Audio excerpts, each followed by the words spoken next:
If you're interested in learning how I made this sumptuous looking egusi soup, then stick around for the recipe. The first thing you're going to do is put your meat in the pot, and for me I used male goat meat, some cow skin, some stockfish, and the blended pepper mix is a combination of yellow, red pepper and onions. I added my Gino pepper chicken cubes and I added water. I allowed this to come to a boil for about 12 to 15 minutes. Then I proceeded with my palm oil, my crayfish, and I added some blended uziza seeds. That's just for more flavor.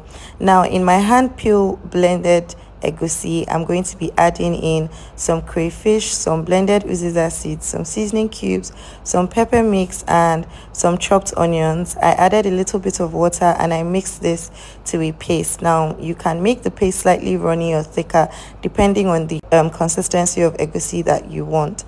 Now you're going to add that your paste the same way I'm doing into the pot, and I don't mix this when I've added it because I don't want the egusi to burn.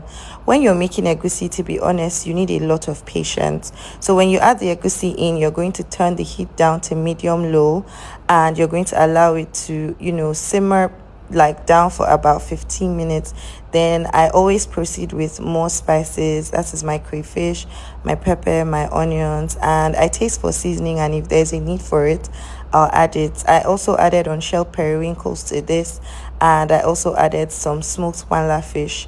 I gave this a good mix and I allowed it to simmer for another 3 to 4 minutes, and then I added freshly cut uziza leaves. I promise you, the aroma, the flavor, the taste of this egusi is so perfect. You definitely want to try this recipe. If you have any questions, feel free to ask me in the comment section. I'll be more than happy to answer. And if you guessed egusi soup from my last video, you're correct.